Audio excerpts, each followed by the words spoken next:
आपने न्यूक्लियोटाइड की संरचना पढ़ ली, अब आप पढ़ेंगे पॉलीन्यूक्लियोटाइड। पॉलीन्यूक्लियोटाइड में कोई अंतर नहीं है, न्यूक्लियोटाइड जिन तीन चीजों से मिलकर बना होता है, बस वही ध्यान में रखेंगे। न्यूक्लियोटाइड किन तीन चीजों से मिलकर बना होता है? नाइट्रोजन 6 पेंटोस फास्फेट समूह।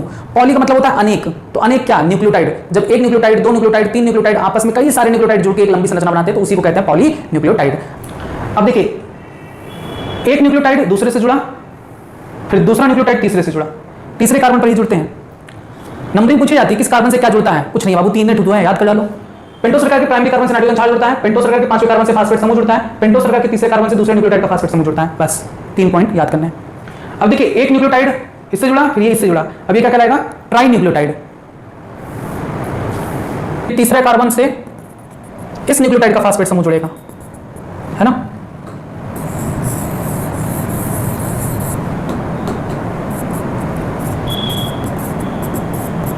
हो गया? अब क्या कहलाएगा? पॉलीन्यूक्लियोटाइड। 2 से अधिक न्यूक्लियोटाइड आपस में जुड़ चुके हैं, अब इसे हम पॉलीन्यूक्लियोटाइड कह सकते हैं।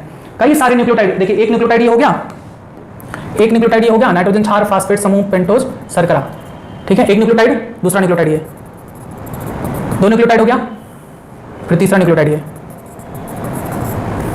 फिर चौथा न्यूक्लियोटाइड ये। तो इस तरह से कई सारे न्यूक्लियोटाइड आपस में जुड़कर, कई सारे न्यूक्लियोटाइड आपस में जुड़कर पॉलीन्यूक्लियोटाइड श्रृंखला बनाते हैं, ठीक है। अब हो गया डीएनए की complete molecular structure. DNA 2 polynucleotide श्रृंखला से कैसे मिलकर बना होता है। बस एक चीज की कमी है, वो ये ध्यान रखेंगे हमेशा कि एडेनिन और थाइमिन आपस में 2 हाइड्रोजन बॉन्ड के होते हैं, ठीक है। एडेनिन को हम वो कैसे बनाते हैं, और थाइमिन को हम इस तरह से बना देते हैं, और गुआनिन को हम इस तरह से बना देते हैं, ठीक है। साइटोसिन को ये कर देते हैं।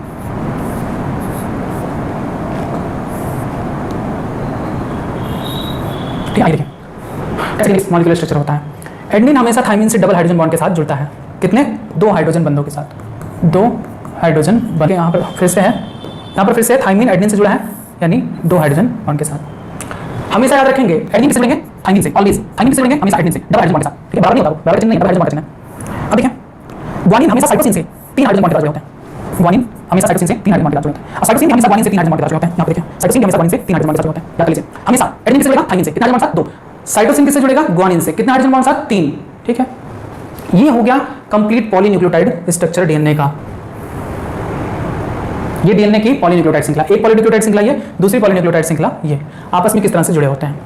क्लियर है सारी चीजें? अच्छा है, ठीक है। हम मेरुदंड कहते हैं, वो किससे मिलकर बना होता है? डीएनए का जो दंड होता है, जिसे हम मेरुदंड कहते हैं, वो किससे मिलकर बना होता है? फास्फेट प्लस शुगर से, फास्फेट प्लस शुगर से। ये जो नाइट्रोजन क्षार होता है, नाइट्रोजन क्षार कौन रिप्रेजेंट करता है? ये डंडी अंदर वाली ये जो डंडी है, ये नाइट्रोजन क्षार को रिप्रेजेंट करता है। जैसे यहाँ पर एडेनिन है तो उसके सामने थाइमिन, यहाँ पर साइटोसिन है तो उसके सामने ग्वानिन, ठीक है। यहाँ पर साइटोसिन है तो उसके सामने ग्वानिन। तो ये जो अंदर वाला सिरा होता है, ये कौन रिप्रेजेंट करता है? नाइट्रोजन क्षार। आप यहाँ से भी देख सकते हैं नाइट्रोजन क्षार। तो ये जो दंड है, वो दंड आपको बना के अभी दिखा रहे हैं। ये जो दंड है किससे बना होता है? Phosphate plus sugar. ये जो दंड है किससे मिलकर बना होता है? Phosphate plus sugar. अंदर की तरफ जो होती है नाइट्रोजन क्षारों से। एक न्यूक्लियोटाइड के पेंटोस शर्करा के तीसरे कार्बन से दूसरे न्यूक्लियोटाइड का फास्फेट समूह जुड़ा होता है। इस तरह से ये जुड़-जुड़कर एक पॉलीन्यूक्लियोटाइड श्रृंखला बनाते हैं। एक पॉलीन्यूक्लियोटाइड के जस्ट सामने एंटी पैरेलल तरीके से दूसरा पॉलीन्यूक्लियोटाइड श्रृंखला जुड़ा होता है, और ये दोनों श्रृंखलाएं आपस में हाइड्रोजन बॉन्ड के द्वारा नाइट्रोजन क्षारों के थ्रू जुड़े होते हैं। एडेनिन के सामने हमेशा थाइमिन आता है, डबल हाइड्रोजन बॉन्ड के साथ जुड़ा होता है। ग्वानिन के सामने हमेशा साइटोसिन आता है, ट्रिपल हाइड्रोजन बॉन्ड के साथ जुड़ा होता है। नेक्स्ट इंपॉर्टेंट पॉइंट कि डीएनए के एक सिरा स्वतंत्र होता है, जो 5' सिरा कहलाता है, जहां पर फास्फेट समूह जुड़ा होता है, और डीएनए का दूसरा सिरा स्वतंत्र होता है, जहां पर हाइड्रोक्सिल ग्रुप स्वतंत्र होता है, उसे हम 3' सिरा कहते हैं। फास्फेट समूह पेंटोस शर्करा मिलकर डीएनए का दंड यानी मेरुरज्जु बनाते हैं, मेरुदंड बनाते हैं। और इसकी क्वालिटी क्या होती है? ये ध्रुवीय यानी पोलर होते हैं, और जलरागी यानी हाइड्रोफिलिक होते हैं। जबकि नाइट्रोजन क्षार जो संरचना बनाते हैं वो आध्रुवीय यानी नॉन पोलर होते हैं, और जलरोधक हाइड्रोफोबिक होते हैं।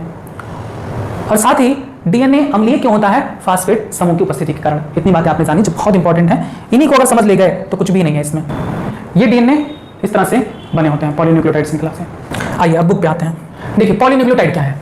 4 प्रकार के न्यूक्लियोटाइड्स के अलग अलग क्रम में जुड़ने से पॉलीन्यूक्लियोटाइड श्रृंखला का निर्माण होता है, जो कि अभी मैंने आपको बताया। 4 प्रकार के नाइट्रोजन क्षार न्यूक्लियोटाइड आपस में जुड़कर पॉलीन्यूक्लियोटाइड श्रृंखला का निर्माण करते हैं। प्रत्येक श्रृंखला के एक न्यूक्लियोटाइड डीऑक्सीराइबोस शर्करा में 5वें स्थान के कार्बन से जुड़ा फास्फेट समूह, अन्य न्यूक्लियोटाइड के डीऑक्सीराइबोस शर्करा के तीसरे कार्बन से फास्फोडाइएस्टर बॉन्ड के द्वारा जुड़ा होता है। अभी आपको बताएं कि यहां पर देखिए कि पेंटोस श्रृंखला के तीसरे कार्बन से एक न्यूक्लियोटाइड का फास्फेट समूह जुड़ा होता है। किस बॉन्ड द्वारा? फास्फोडाइएस्टर बॉन्ड द्वारा। ये नाइट्रोजन क्षार किस बॉन्ड से जुड़े होते हैं? कमेंट बॉक्स में बताइए, बताए थे। फास्फेट समूह किस बॉन्ड के द्वारा जुड़े होते हैं? ये भी बताए थे, कमेंट बॉक्स में लिख के बताइए। अभी आपने एक नया बॉन्ड जाना कि एक न्यूक्लियोटाइड के पेंटोस श्रृंखला के तीसरे कार्बन से दूसरे न्यूक्लियोटाइड का फास्फेट समूह जुड़ा होता है किस बॉन्ड द्वारा? फास्फोडाइएस्टर बॉन्ड द्वारा। क्लियर है? डीऑक्सीराइबो श्रृंखला में तीसरे स्थान के कार्बन से फास्फोडाइएस्टर बॉन्ड द्वारा जुड़ा होता है। अतः यह बंध क्या कहलाती है? 3-5- फास्फोडाइएस्टर बॉन्ड कहा जाता है। ग्लाइकोसिडिक व फास्फोडाइएस्टर बंध संघनन द्वारा बनते हैं। इस दौरान जल के अणु विमुक्त होते हैं, जिनके बारे में आपको बताया गया। पॉलीन्यूक्लियोटाइड श्रृंखला में दो न्यूक्लियोटाइड्स के शर्करा फास्फेट अणु द्वारा आपस में जुड़े होते हैं। दो न्यूक्लियोटाइड्स जो होते हैं वो शर्करा और फास्फेट अणु के द्वारा जुड़े होते हैं। दो न्यूक्लियोटाइड, एक न्यूक्लियोटाइड और दूसरा न्यूक्लियोटाइड, दो न्यूक्लियोटाइड एक दूसरे से, देखिए शुगर और ये फास्फेट, फास्फेट और शुगर के द्वारा जुड़े होते हैं, वही बोला जा रहा है।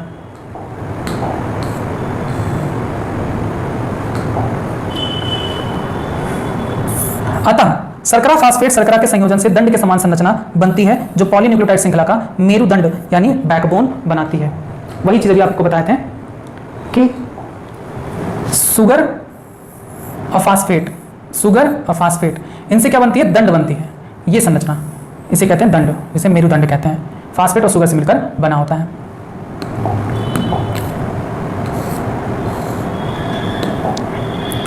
जो पॉलीन्यूक्लियोटाइड श्रृंखला का मेरुदंड क्या बनाता है? पॉलीन्यूक्लियोटाइड श्रृंखला के आधार का निर्माण शर्करा फास्फेट से होता है। जो नाइट्रोजनी क्षार होता है वो शर्करा अणुओं के प्रथम कार्बन से जुड़े रहकर, पता है नाइट्रोजन क्षार शर्करा के प्रथम कार्बन से जुड़ते हैं, उससे जुड़े रहकर पार्श्व समूह के रूप में दंड के समकोण के रूप में व्यवस्थित रहते हैं। श्रृंखलाओं का दंड ध्रुवीय और जलरागी होता है, जबकि नाइट्रोजन क्षार अध्रुवीय व जलरोधक होता है। देखिए जहां पर आप देखें तो ये जो दंड है, ये दंड है, ये क्या होता है? ध्रुवीय होता है और साथ ही जलरागी होता है। नाइट्रोजन क्षार जो होता है वो दंड के समकोण यानी इससे समकोण 90 डिग्री बनाते हुए संरचना बनाती है। देखिए ये है नाइट्रोजन क्षार, एडेनिन समकोण बनाती है, जुड़े रहकर पांच समूह के रूप में दंड के समान समकोण के रूप में व्यवस्थित रहते हैं। श्रृंखलाओं का दंड जो होता है ये ध्रुवीय और जलरागी होता है, जबकि ये जो नाइट्रोजन क्षार होता है वो अध्रुवीय और जलरोधक होता है। फास्फेट समूह की उपस्थिति के कारण ये श्रृंखलाएं अम्लीय प्रवृत्ति की होती है। डीएनए किसके कारण अम्लीय होता है? फास्फेट समूह के कारण। इस तरह से कई न्यूक्लियोटाइड जुड़कर एक पॉलीन्यूक्लियोटाइड श्रृंखला का निर्माण करते हैं। इस तरह से निर्मित पॉलीन्यूक्लियोटाइड श्रृंखला के एक सिरे की शर्करा का C3 तथा दूसरे सिरे की शर्करा का C5 किसी भी न्यूक्लियोटाइड से नहीं जुड़ते तथा इन्हें 3' और 5' सिरे कहते हैं। देखिए कहीं ना कहीं ये सिरा फ्री रहेगा, 5' एंड किसी से भी नहीं जुड़ेगा, आगे कहीं ना कहीं तो खुला रहेगा ना, क्योंकि ये किसी चीज से पैकअप नहीं होता। 5' एंड यानी ये जो फास्फेट है ये किसी से भी नहीं जुड़ता, ये एंड स्वतंत्र रहता है, इसे 5' एंड कहते हैं। सेम इसी तरीके से नीचे जो आपका हाइड्रोक्सिल समूह होता है 3' एंड, वो भी स्वतंत्र होता है, इसलिए हम 3' सिरा कहते हैं। उसी तरीके से दूसरे अगर पॉलीन्यूक्लियोटाइड श्रृंखला पे जाओगे तो इसमें तीसरा सिरा जो होता है, तीसरा कार्बन फ्री होता है, इस पर कोई न्यूक्लियोटाइड नहीं जुड़ता, इसे हम 3' सिरा कहते हैं। सेम इसी तरीके से पांचवें कार्बन पर कोई अन्य यहाँ पर नहीं होगा, यहाँ पर पांचवें कार्बन पर कोई भी न्यूक्लियोटाइड नहीं जुड़ता, इसलिए हम 5' सिरा कहते हैं। इसी कारण हम इस सिरे को 5' इधर 3' और इधर 3' इधर 5' कहते हैं। ठीक है, अर्थात पॉलीन्यूक्लियोटाइड श्रृंखला के एक सिरे के शर्करा अणु के C5 कार्बन पर जुड़ा फास्फेट समूह स्वतंत्र मिलता है। C5 पर जुड़ा फास्फेट समूह स्वतंत्र मिलता है, जिसे पॉलीन्यूक्लियोटाइड का 5' सिरा कहते हैं। ठीक इसी तरह से श्रृंखला के दूसरे सिरे पर शर्करा अणु के C3 कार्बन पर जुड़ा हाइड्रोक्सिल समूह स्वतंत्र होता है और इसे C3 सिरा कहते हैं। ठीक है, 3' सिरा। अब आते हैं कुछ खास बात द्विकुंडलन संरचना के बारे में। या दो पॉलीन्यूक्लियोटाइड श्रृंखलाओं से मिलकर बना होता है, बता चुके हैं। डीएनए दो पॉलीन्यूक्लियोटाइड श्रृंखला से मिलकर बना होता है, एक श्रृंखला ये हो गया, दूसरा ये। उसके बाद कह रहे हैं जिसका आधार शर्करा फास्फेट का बना होता है और नाइट्रोजन क्षार भीतर की ओर प्रक्षेपित होते हैं। देखिए इसमें भी तो वही है, आधार फास्फेट और शर्करा से मिलकर बना है, जिसके भीतर नाइट्रोजन क्षार प्रक्षेपित होते हैं, एडेनिन थाइमिन। दूसरी खास बात, दोनों श्रृंखलाएं प्रति समानांतर यानी एंटी पैरेलल ध्रुवता रखती हैं। देखिए इसका क्या मतलब होता है, दोनों जो श्रृंखलाएं हैं प्रति समानांतर होती हैं। 5' इधर है तो दूसरा 3' इधर होगा, एंटी पैरेलल जुड़ी होती है। 3' इधर है तो 5' इधर होगा। ठीक है, अपोजिट। इसका मतलब यदि एक श्रृंखला की ध्रुवता 5' to 3' की ओर है तो दूसरे की ध्रुवता 3' to 5' की ओर होगा। नेक्स्ट, दोनों रज्जुकों के क्षार आपस में हाइड्रोजन बंध द्वारा युग्मित होकर क्षार युग्म बेस पेयर बनाते हैं। याद रखेंगे, क्षार युग्म यानी बेस पेयर बनाते हैं हाइड्रोजन बंध के द्वारा। अच्छा, कोई पूछे कि नाइट्रोजन क्षारों के मध्य कौन सा बंध होता है, तो क्या बताएंगे? हाइड्रोजन बंध, जिनमें एडेनिन हमेशा थाइमिन के विपरीत रज्जुकों में होते हैं और आपस में दो हाइड्रोजन बंध जुड़े होते हैं। ऐसे सिंपल, एडेनिन थाइमिन से दो हाइड्रोजन बंधों के द्वारा जुड़े होते हैं और ग्वानिन साइटोसिन से 3 हाइड्रोजन बंध के द्वारा जुड़े होते हैं। इससे कुंडली के दोनों रज्जुकों के बीच लगभग समान दूरी बनी रहती है। क्लियर है बातें? नेक्स्ट चौथा कह रहे हैं विशेषता में कि दोनों श्रृंखलाएं दक्षिणावर्ती यानी राइट हैंडेड कुंडलित होती हैं इस तरह से, ठीक है। कुंडली का पिच 34 एंगस्ट्रॉन या 3.4 नैनोमीटर होता है। देखिए 34 एंगस्ट्रॉन कहिए या 3.4 नैनोमीटर कहिए, बात एक ही है। अब ये क्या होता है पिच, देखिए एक घुमाओ जहां से स्टार्ट किए और घुमाओ यहाँ पे, यहाँ से लेकर यहाँ तक का ये पूरा भाग क्या कहलाता है, एक पिच कहलाता है। देखिए यहाँ से स्टार्ट किए और यहाँ तक के एक घुमाव को पिच कहते हैं। हालांकि यहाँ पर बहुत सही से नहीं दिया गया है, इसको और ऊपर होना चाहिए था, यहाँ से होना चाहिए था, यहाँ से लेकर यहाँ तक ये एक पिच कहलाता है। जिसकी दूरी कितनी होती है पूछा जाता है, एक पिच की दूरी कितनी होती है 3.4 नैनोमीटर कहिए चाहे 34 एंगस्ट्रॉन कहिए। इस एक पिच में कुल 10 नाइट्रोजन क्षार होते हैं। देखिए 1 2 3 4 5 6 7 8 9 10 नाइट्रोजन क्षार दिए हैं। एक पिच में कितने नाइट्रोजन क्षार होते हैं, हालांकि यहाँ पर थोड़ा सा फिगर में गड़बड़ है, कोई दिक्कत नहीं है, उससे आपको याद कर लेना है। एक पिच की दूरी कितनी होती है, एक पिच की दूरी 3.4 नैनोमीटर होती है और इसमें कुल 10 नाइट्रोजन क्षार होते हैं। याद करिए एक पिच में 10 नाइट्रोजन क्षार होते हैं। परिणाम स्वरूप एक कुंडली में एक क्षार युग्म के बीच दूरी कितनी हो जाती है, इतनी। अब देखिए एक पिच की दूरी कितनी है 34 एंगस्ट्रॉन और एक पिच में कितने नाइट्रोजन क्षार आ रहे हैं, 10 नाइट्रोजन क्षार आ रहे हैं। 1 2 3 4 5 6 7 8 9 10 नाइट्रोजन क्षार आ रहे हैं। इनके 10 नाइट्रोजन क्षारों के बीच की दूरी 34 एंगस्ट्रॉन है। तो दो नाइट्रोजन क्षारों या एक क्षार युग्म यानी दो नाइट्रोजन क्षारों के बीच की दूरी कितनी आएगी, 10 से भाग दे देंगे, कितनी आएगी 3.4 नैनोमीटर, 3.4 एंगस्ट्रॉन, 3.4 एंगस्ट्रॉन। बोलते बोलते मैं गलत होने लगा, ठीक है। दो नाइट्रोजन क्षारों के या दो नाइट्रोजन क्षार नहीं बोलेंगे अब क्योंकि पेयर में है ना ये युग्म, एक क्षार युग्म के बीच की दूरी, ये एक क्षार युग्म है, ये एक क्षार युग्म है, इनके बीच की दूरी कितनी आएगी 0.34 नैनोमीटर कहिए या फिर 3.4 एंगस्ट्रॉन कहिए।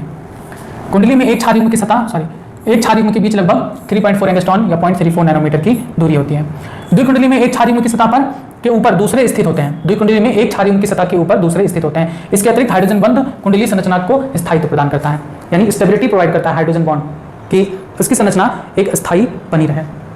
बस आज के लिए बस इतना ही। आपने समझा डीएनए